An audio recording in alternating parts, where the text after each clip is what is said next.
আজকে আমার গীতা পাঠের ৩১ নম্বর শ্লোক শুরু হতে চলছে। তো সবে একবার বলুন, হরে কৃষ্ণ কৃষ্ণ কৃষ্ণ হরে হরে, হরে রাম রাম রাম হরে হরে। চলুন ৩১ নম্বর শ্লোক গীতা শুরু করছি।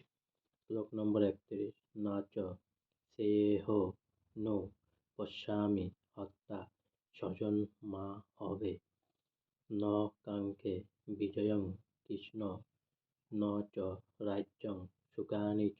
ন মানে না, চ মানে ও, সেহ মানে মঙ্গল, অনু পশ্মামি মানে দেখছি, হত্যা মানে হত্যা করে, স্বজনম মানে আত্মীয় স্বজনদের, আহবে মানে যুদ্ধে, ন মানে না, কক্ষা মানে আকাঙ্ক্ষা করি, বিজয়ম মানে যুদ্ধে জয়, কৃষ্ণ মানে হে কৃষ্ণ, ন মানে না, চ মানে ও, রাজ্যম মানে রাজ্য, সুখানি মানে সুখ, ছ মানে ও। অনুবাদ: হে কৃষ্ণ, যুদ্ধে আত্মীয় স্বজনদের নিধন করা শ্রেয়স্কর দেখছি না। আমি যুদ্ধে জয়লাভ চাই না, রাজ্য এবং সুখ ভোগও কামনা করি না। তাৎপর্য: মায়াবদ্ধ মানুষ বুঝতে পারে না তার প্রকৃত স্বার্থ নিহিত আছে বিষ্ণু বা শ্রীকৃষ্ণের মাঝে। এ কথা বুঝতে না পেরে তারা তাদের দেহজাত আত্মীয় স্বজনদের দ্বারা আকৃষ্ট হয়ে তাদের সাহচর্যে সুখী হতে চায়। জীবনের এ প্রকার অন্ধ ধারণার বশবর্তী হয়ে তারা এমনকি জাগতিক সুখের কারণগুলিও ভুলে যায়।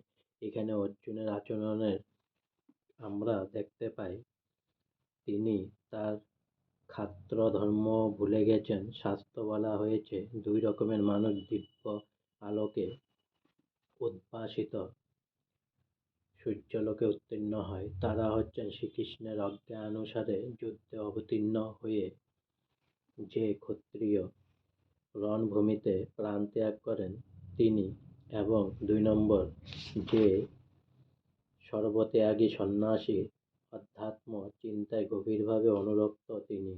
অর্জুনের অন্তঃকরণ এতই কোমল যে তার আত্মীয় স্বজনের প্রাণ হনন করা তো দূরের কথা, তিনি তার শত্রুকে পর্যন্ত হত্যা করতে নারাজ ছিলেন। তিনি মনে করেছিলেন তার স্বজনদের হত্যা করে তিনি সুখী হতে পারবেন না। যার ক্ষুধা নেই সে যেমন রান্না করতে চায় না, অর্জুনও তেমন যুদ্ধ করতে চাইছিলেন না। পক্ষান্তরে তিনি স্থির করেছিলেন অরণ্যের নির্জনতায় নৈরাশ্যপীড়িত জীবন অতিবাহিত করবেন। অর্জুন ছিলেন ক্ষত্রিয়, এ ধর্ম পালন করার জন্য তার রাজতত্ত্বের প্রয়োজন ছিল, কিন্তু ন্যায়সঙ্গতভাবে পাওয়া সে রাজত্ব থেকে দুর্যোধন আদি কৌরবেরা তাকে বঞ্চিত করার ফলে সে রাজ্যে তার অধিকারের পুনঃপ্রতিষ্ঠা করার জন্য কৌরবদের সঙ্গে যুদ্ধ করা অপরিহার্য হয়ে পড়েছিল। কিন্তু যুদ্ধ করতে এসে তিনি যখন দেখলেন তার আত্মীয় স্বজনকে হত্যা করে সেই রাজ্যে তার অধিকারের প্রতিষ্ঠা করতে হবে, তখন তিনি গভীর দুঃখে ও নৈরাশ্যে স্থির করলেন যে তিনি সব কিছু ত্যাগ করে বনবাসী হবেন। আজকে আমার ৩১ নম্বর গীতা শ্লোক এখানেই শেষ হলো। তাই সবে আরেকবার বলুন, হরে কৃষ্ণ কৃষ্ণ কৃষ্ণ হরে হরে, হরে রাম রাম রাম হরে হরে।